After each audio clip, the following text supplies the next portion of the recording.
Everyone, मैं अभिनव त्रिपाठी और आप मुझे देखना शुरू कर चुके हैं मेरे अपने YouTube अभिनव त्रिपाठी पर। और रात के तकरीबन 2-3 बज रहे हैं और कुछ बच्चों के मैसेजेस मैंने आज देखे और मैंने सोचा ये YouTube पे तुरंत ये वीडियो शूट की जाए।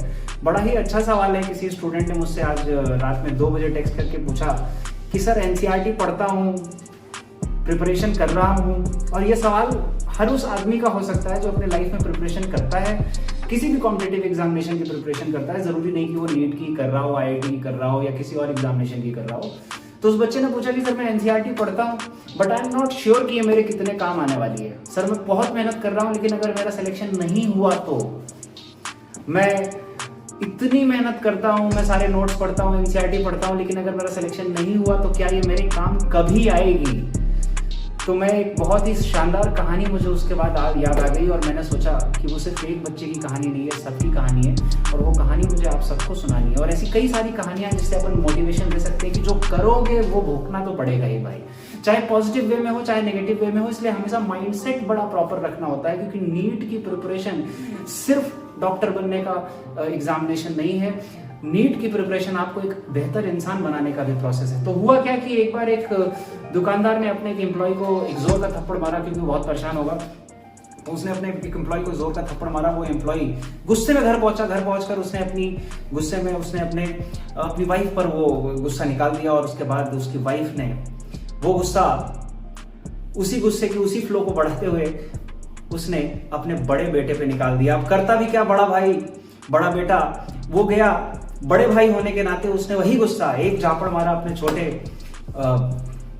भाई को, और वो छोटा भाई बाहर निकला गुस्से में, आओ ना देखा ना ताओ देखा, क्योंकि बड़ों पर तो कर नहीं सकता था, घर में सबसे छोटा था। घर के बाहर एक कुत्ता था, कुत्ते पे एक जोर की लात मारी, वो कुत्ता भाग के गया, एक आदमी के पैर में काट लिया। वो आदमी वही था जो उस दुकान का मालिक था, वो आदमी वही था जो उस दुकान का मालिक था जिसने अपने एम्प्लॉय को थप्पड़ मारा था।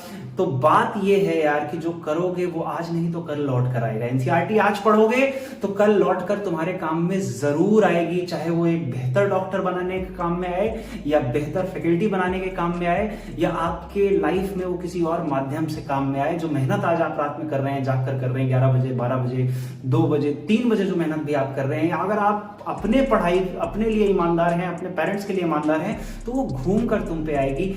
मानिए ना मानिए, रिप्लेस बिलीव इट और नॉट, ये यूनाइटेड स्टेट्स ऑफ अमेरिका के अंदर एक कहानी और रजिस्टर्ड है, वो मैं आपको जरूर सुनाना चाहूंगा कि रिप्लेस बिलीव इट और नॉट में रजिस्टर्ड है। ये कहानी USA के अंदर 1893 में एक आदमी हुआ करता था, उसका नाम हुआ करता था हेनरी। तो हेनरी की एक गर्लफ्रेंड हुआ करती थी। हेनरी अपनी गर्लफ्रेंड के साथ रहता था और हेनरी ने अपनी गर्लफ्रेंड को डंप कर दिया। और जैसे ही हेनरी ने अपनी गर्लफ्रेंड को डंप किया है, हेनरी की गर्लफ्रेंड गई अपने घर पर और घर पर जाकर उसने अपने भाई को एक किस्सा बताया। उसका भाई बहुत गुस्से में हेनरी के घर आया और उसने बहुत ही गुस्से में हेनरी को गोली मार दी। गोली जो है वो हेनरी के कान के बगल से छू करके निकली और पीछे एक बड़े से पेड़ के अंदर जाके धंस गई।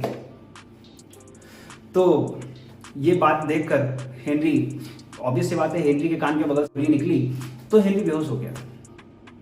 जैसे ही हेनरी बेहोश हो गया, ये देखकर गिल्ट के मारे उसकी गर्लफ्रेंड के भाई ने खुद को भी गोली मार ली और अपनी बहन को भी गोली मार दी। तो ये कहानी वहां खत्म हो गई। लेकिन हेनरी के कान से तो गोली छू करके निकली थी। हेनरी थोड़ी देर बाद ज्यों कहते वो वापस खड़ा हो गया, उठकर चलने लगा और वो कहानी को 20 साल हो गए। 20 साल बाद हेनरी ने नया घर बनाने की कोशिश की और नया घर बनाने में उसको चाहिए थे कुछ वुड। उस टाइम पे वुड चलते थे और वुड चाहिए थे। तो उसने उस प्लांट को डिस्ट्रॉय करने के लिए, पहले के टाइम पे आपको पता ही होगा, आज भी माइंस के अंदर ब्लास्ट किया जाता है, तो ब्लास्ट किया गया, उस प्लांट को ब्लास्ट किया गया। हेनरी ने उस प्लांट को ब्लास्ट किया, उसी प्लांट को जिसमें हेनरी के ऊपर चली हुई गोली धंसी हुई। और आप बिलीव नहीं करेंगे, जैसे ही ब्लास्ट हुआ वुड्स निकले और वो गोली निकली। वो गोली निकल के वापस हेनरी को लगी। 20 साल बाद हेनरी की मौत हुई। मतलब जो आज आप करते हो वो कल आपको लौट के आता है। इसलिए रात में NCERT पढ़ते वक्त, रात में अपने सपनों को पूरा करते वक्त जो आप मेहनत कर रहे हैं, वो मेहनत करते वक्त 1% भी शक मत करना कि यार अगर नीट में सिलेक्शन नहीं हुआ तो इसका क्या करेंगे, ये लौट कर आएगी। तो मुझे ये आपसे यही कहानी बतानी थी कि जिंदगी मौत ना बन जाए, संभालो यारों, अभी भी वक्त है, NCERT पढ़ लो यारों। जय हिंद।